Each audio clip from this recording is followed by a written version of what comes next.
स्तुति महिमा ईशु प्रभु जी, गाते आते हैं तुझ पास, जीवन जल के प्यास, एक ही तू है आस, जग निर्माता मुक्तिदाता, जीवन जल देखा, जीवन जल देखा, जीवन जल देखा। जीवन जल कार्यक्रम देखने वाले सभी दर्शकों को प्रभु यीशु मसीह के मधुर नाम में नमस्कार। Living waters gospel broadcast Mumbai में एक रेडियो सेवा है। इसे हेराल्ड मैग्रेगर 1953 में जब ये न्यूजीलैंड से आए आरंभ किए थे, जो आज तक परमेश्वर की दया से अच्छी तरह से चल रही है। इसके लिए परमेश्वर की स्तुति हो। इसके अलावा 2013 से टीवी प्रोग्राम भी चालू है, उसके लिए परमेश्वर की स्तुति हो। मुझे उम्मीद है कि आप ये प्रोग्राम्स देख रहे हैं और परमेश्वर का आशीष पा रहे हैं, और आपके जीवन में भी परमेश्वर का महान योजना पा रहे हैं। हमारे कार्यक्रम का ये मुख्य उद्देश्य जो परमेश्वर का वचन बाइबल में जो लिखा है उसको समझाने के लिए है। परमेश्वर का वचन कहता है, आप सत्य को जानो और सत्य आपको स्वतंत्र करेगा। प्रभु यीशु मसीह वो सत्य है, जिसने उसे जाना है वो स्वतंत्रता पाए हैं। हम वही उसका ही गवाही है, और हमारे जैसे कई लोग यीशु मसीह को पहचाने और स्वतंत्र हो गए हैं। क्या आपने प्रभु यीशु मसीह को आपका उद्धारकर्ता जाना है? जो आप जीवन जल प्रोग्राम निरंतर देखते रहे और आशीष पाते रहे। परमेश्वर आपको आशीष दे। धन्यवाद। प्रभु यीशु मसीह के पवित्र नाम में जीवन जल इस कार्यक्रम में आप सबका हार्दिक स्वागत है। यूहन्ना रचित सुसमाचार 4 अध्याय के 14वें पद में पवित्र शास्त्र बाइबल ये कहती है कि परंतु जो कोई उस जल में से पिएगा जो मैं उसे दूंगा, वह अनंत काल तक प्यासा न होगा, वरन जो जल मैं उसे दूंगा वह उसमें एक सोता बन जाएगा जो अनंत जीवन के लिए उमड़ता रहेगा। इस विशेष सुसंदेश को समझकर परमेश्वर का विशेष आशीष एवं आनंद पाने के लिए प्रभु आपकी सहायता करे। आइए आज का संदेश सुनने से पहले अपने मनों को तैयार करें और इस मधुर संगीत का आनंद उठाएं।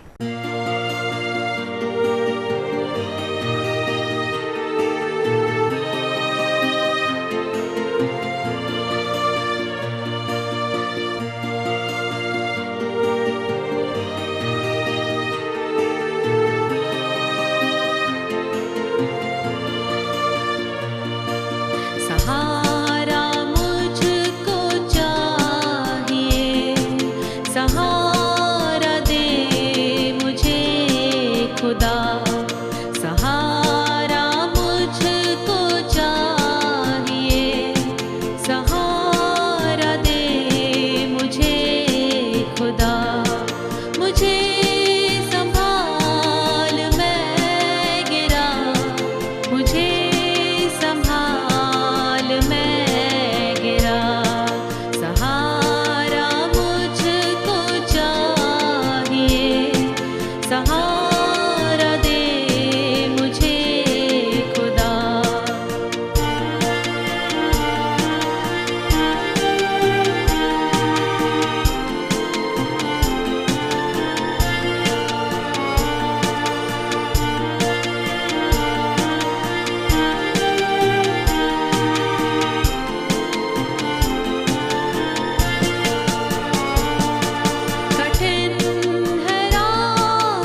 नमस्कार मित्रों, यीशु मसीह बहुत सामर्थ्यशाली है।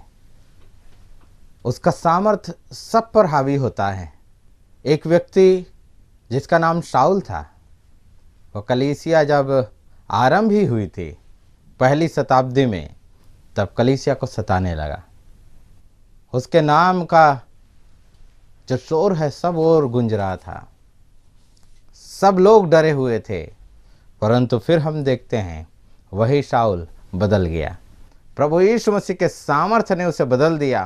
प्रभु यीशु मसीह ने उसका उद्धार किया। प्रभु यीशु मसीह ने उसका मन परिवर्तन किया और वह स्वयं प्रभु यीशु मसीह का प्रचारक बन गया। अद्भुत बात है। कहाँ विरोध करने वाला और प्रचारक में वो बदल गया। और सबसे ज़्यादा प्रचार उसने किया। बाइबल के नए नियम के लगभग आधे पुस्तकों को उसने लिखा है।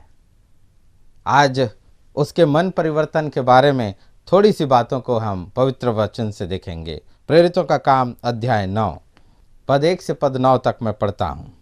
और शाऊल जो अब तक प्रभु के चेलों को धमकाने और घात करने की धुन में था, महायाजक के पास गया और उससे दमिश्क की आराधनालयों के नाम पर इस अभिप्राय की चिट्ठियां मांगी कि क्या पुरुष क्या स्त्री जिन्हें वह इस पंथ पर पाए उन्हें बांधकर यरूशलेम में ले आए। परंतु चलते चलते जब वह दमिश्क के निकट पहुंचा तो एकाएक आकाश से उसके चारों ओर ज्योति चमकी और वह भूमि पर गिर पड़ा और यह शब्द सुना कि हे शाऊल तू मुझे क्यों सताता है। उसने पूछा, हे प्रभु तू कौन है? उसने कहा, मैं यीशु हूँ जिसे तू सताता है। परंतु अब उठकर नगर में जा और जो तुझे करना है वह तुझसे कहा जाएगा। जो मनुष्य उसके साथ थे वे चुपचाप रह गए, क्योंकि शब्द तो सुनते थे परंतु किसी को देखते न थे। तब शाऊल भूमि पर से उठा, परंतु जब आंखें खोली तो उसे कुछ दिखाई न दिया। और वे उसका हाथ पकड़ के दमिश्क में ले गए और वह 3 दिन तक न देख सका और न खाया और न पिया। प्रभु अपने वचन के पढ़े जाने पर अपनी आशीष दे। तो मित्रों, शाऊल है, अब तक प्रभु के चेलों को धमका रहा है और घात करने के धुन में था। लिखा है धुन मतलब बिल्कुल मगन होकर इस काम को कर रहा है, पागलों के जैसे इस काम को कर रहा है। जिसको पा रहा है मार रहा है, जान से तक मार दे रहा है। पागलों के समान एक धुन उसमें सवार है, मसीहियत को मिटा देने की, मसीह के चेलों को मिटा देने की। और अब तक वह यरूशलेम में इस काम को कर रहा था। आगे वो इस काम को बढ़ाना चाहता है, बाहर जाना चाहता है, दमिश्क जाना चाहता है। वहां पर भी यीशु मसीह को मानने वाले बहुत से लोग हैं, उनको भी मैं पकड़ूंगा, यहाँ पे बांध के लाऊंगा और यहाँ पर उनको हम दंड देंगे। महायाजक से वो चिट्ठी लेकर जाता है ताकि वहाँ दमिश्क में महायाजक के जो लोग हैं वो उसकी मदद करने के लिए तैयार रहें। परंतु जब ये अपनी पूरी योजना बनाकर जा रहा है, मसीहियों को खत्म करूंगा, उनको पहले यहाँ पकड़ के लाऊंगा, फिर उनके बाद उन पर दंड की आज्ञा दिलवाऊंगा, ऐसा जब वो सोच रहा है तो दमिश्क पहुंचने से पहले ही दमिश्क के निकट एकाएक आकाश से उसके चारों ओर ज्योति चमकती है। ये कौन सी ज्योति है? ये यीशु मसीह की ज्योति है। यीशु मसीह जो मरे हुओं में से जी उठे, वो अभी पौलुस से मिलते हैं। उनकी ज्योति इतनी प्रज्वलित थी, शाऊल की आंखें चौंधी आ गई। वो गिर पड़ा है, वो भूमि पर गिर पड़ा है। जो अभी यीशु मसीह के मानने वालों को घसीटते हुए लाने के लिए जा रहा था, वो खुद भूमि पर गिरा पड़ा है। एक ज्योति बस चमकी और वो भूमि पर गिरा पड़ा है। यीशु मसीह के सामर्थ्य ये है। और शाऊल को समझ आ जाता है कि कोई महान व्यक्ति यहां पर है। वो जान रहा है कि वो सूरज की रोशनी से नहीं गिरा है, वो जान रहा है कि कुछ अद्भुत हुआ है। और इसलिए उसके मन में सवाल है। 5वें पद में वो पूछता है, हे प्रभु तू कौन है? वो समझ गया है कि कोई व्यक्ति है। संभवतः उसने हल्का सा कुछ महसूस किया होगा। वो पूछता है, हे प्रभु तू कौन है? उत्तर आता है, मैं यीशु हूं जिसे तू सताता है। प्रभु यीशु मसीह अपना परिचय कितना सरल रूप में दे रहे हैं, अपना नाम बता रहे हैं, मैं यीशु हूं जिसे तू सताता है। शाऊल भूमि पर पड़ा है। एक अच्छा सवाल उसने पूछा। यह सवाल हम सबको करना चाहिए अगर यीशु मसीह से अब तक मुलाकात नहीं हुई है तो, हे प्रभु तू कौन है? शाऊल ने इस सवाल को पूछा, उसको जवाब मिला, मैं यीशु हूं जिसे तू सताता है। यहाँ हम पहले पढ़े थे कि शाऊल कलीसिया को सताता है। कलीसिया अर्थात विश्वासियों को सताता है, मसीह के मानने वालों को सताता है। पर यीशु मसीह उससे कहते हैं तो मुझे सताता है। 4 पद में यीशु मसीह का एक सवाल था, हे शाऊल तुम मुझे क्यों सताता है? यहाँ पर यीशु मसीह के स्वभाव को समझने का थोड़ा कोशिश करें, हमारे लिए बहुत तसल्ली की बात होगी। पौलुस सता रहा है मसीह के लोगों को। शाऊल का नाम पौलुस भी है, तो आप कंफ्यूज मत होइएगा जब मैं शाऊल के बदले में पौलुस कहता हूं। तो शाऊल सता रहा है मसीहियों को, और मसीह सवाल पूछता है तो मुझे क्यों सताता है? क्या मतलब है? मसीहियों को सताना मसीह को सताने के बराबर है। प्रभु यीशु मसीह इस कदर हमसे जुड़े हुए हैं कि हमारे दुख तकलीफ और सताव को वो इस प्रकार से लेते हैं मानो उनके ऊपर दुख है, उनके ऊपर तकलीफ है, उनके ऊपर सताव है। यह हमारे प्रभु की खासियत है। मित्रों, अगर आप अभी दुख में पड़े हैं, चिंता में पड़े हैं, सताव में पड़े हैं, कोई आपको परेशान कर रहा है, आप निश्चिंत हो सकते हैं कि आपका यीशु मसीह आपके साथ दुख उठा रहा है, आपके साथ सताया जा रहा है, आपके साथ वो परेशानी में है। वो अलग होकर आपके साथ हमदर्दी नहीं जताता है, परंतु आपके साथ जुड़कर वो हमदर्दी दिखाता है। यीशु मसीह है, हमारे साथ जुड़कर, हमारे साथ सहभागी होकर हमारे दुखों को महसूस करता है। और फिर यहाँ पर 9वें अध्याय में वो बात नहीं लिखी हुई है। पौलुस जब बाद में गवाही देता है अपने जीवन की, तब वो बताता है कि जब मैं जान गया कि जिसको मैं सता रहा हूँ वो यीशु है, वो जी उठा है और उसमें इतनी सामर्थ्य है कि उसके सामने कोई खड़ा नहीं हो सकता, तो मैंने अपना जीवन उसे दे दिया। एक सवाल मैंने और पूछा, और उस सवाल को हम प्रेरितों के काम 22:10 में, तब मैंने कहा, हे प्रभु मैं क्या करूं? शाऊल ने दूसरा सवाल पूछा। पहला सवाल, हे प्रभु तू कौन है?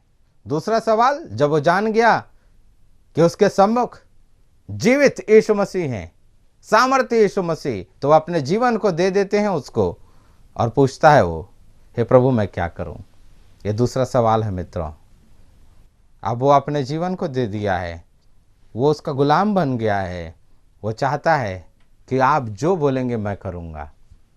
अब तक वो अपनी मर्जी से चल रहा था, अपनी इच्छा से वो जीवन बिता रहा था, परंतु अब यीशु मसीह से पूछता है, प्रभु आज से मैं अपना जीवन आपको देता हूं। मैं जान गया हूं कि आप सच्चे ईश्वर हैं, मैं जान गया हूं कि आप मरे हुए में पड़े हुए नहीं हैं, आपकी ज्योति मुझ पर चमकी है, व्यक्तिगत अनुभव है मेरा, ये कोई झूठ नहीं है, ये कोई बहाना नहीं है, मैं सच्चे रूप से आपको जानता हूं, और इसलिए आज मैं आपसे पूछता हूं, प्रभु मैं चाहता हूं कि कुछ करूं, आप बताइए मैं क्या करूं?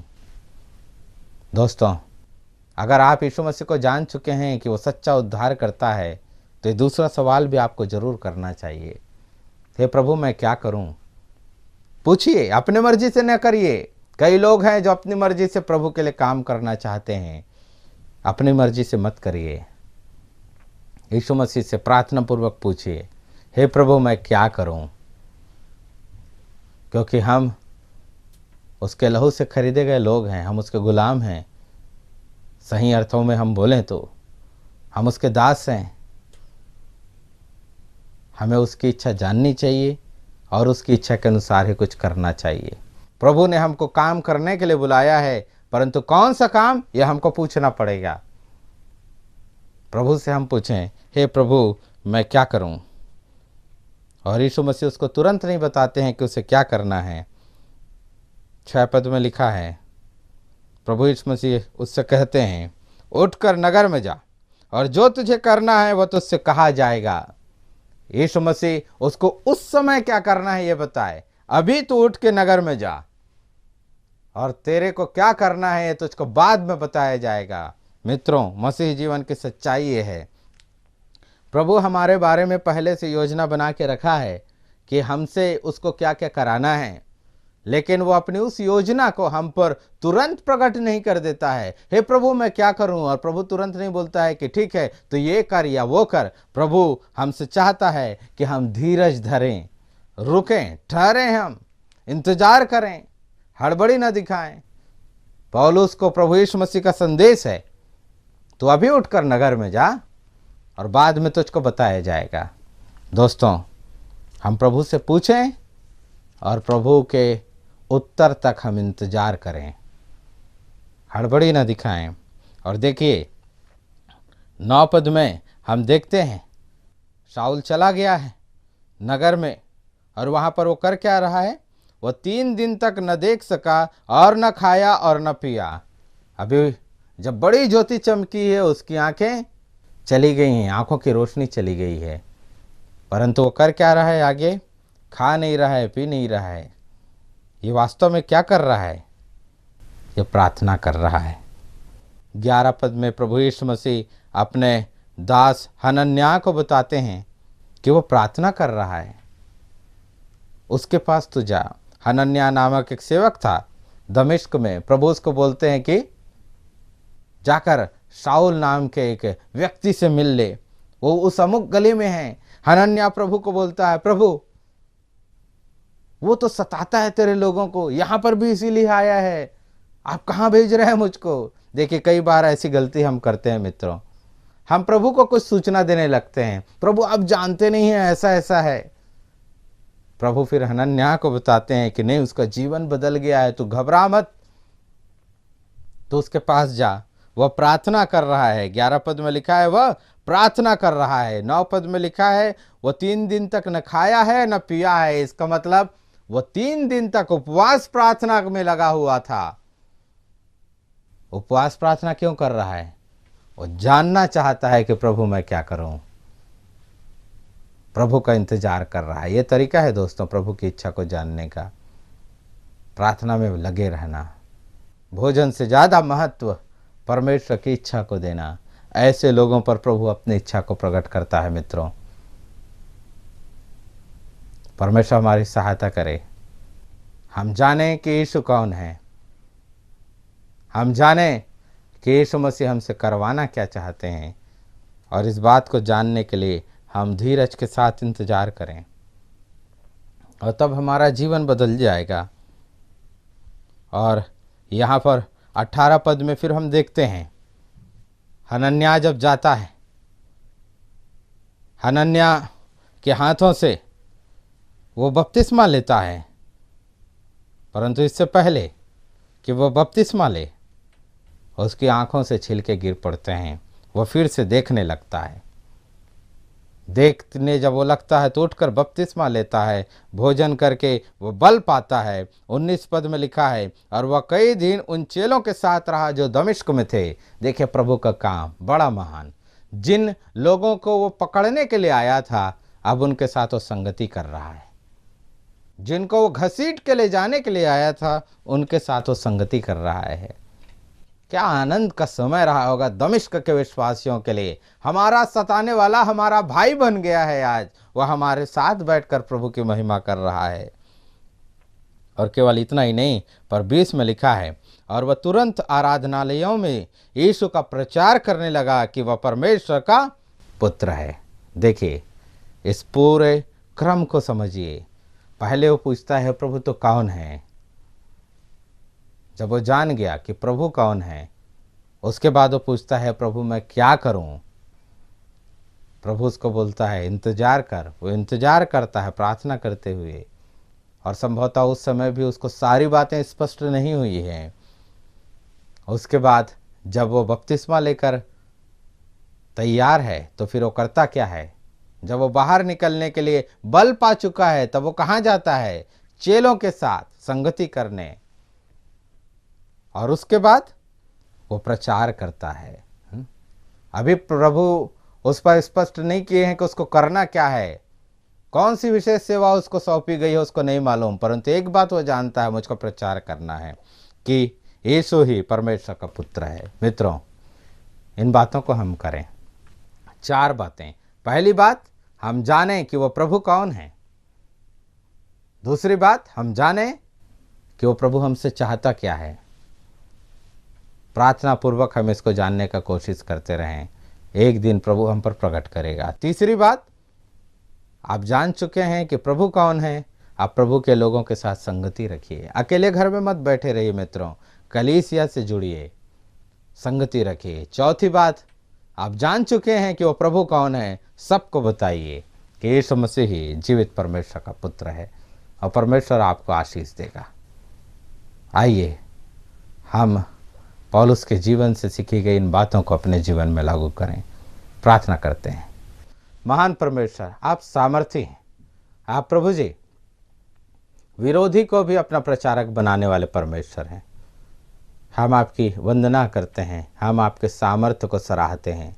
हमारी प्रार्थना है हमारे जीवन में भी काम करें, हमें भी पौलुस के जैसे आपका सेवक बनाइए प्रभु उसने अपना पूरा जीवन आपके लिए गुजारा, हम भी वैसे ही गुजार सकें, आपके सामर्थ्य में होकर हम आगे बढ़ सकें। प्रभु यीशु मसीह के नाम में इस विनती को मांगते हैं, सुन और सदा के लिए ग्रहण कर स्वर्गीय पिता, आमीन। प्रभु आप सबको आशीष दे।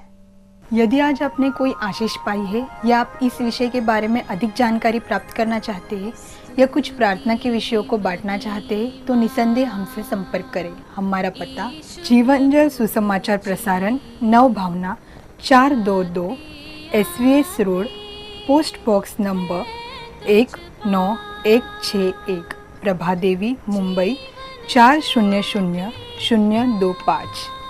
प्रार्थना एवं मुफ्त बाइबल करस्पॉन्डेंस कोर्स के लिए हमें संपर्क करें या अपना नाम और पता हमें SMS भी कर सकते हैं। हमारा मोबाइल नंबर 09892580744। हमारा ईमेल ID है gospelbroadcast@yahoo.com। हमारा वेब एड्रेस है www.lwgp.org।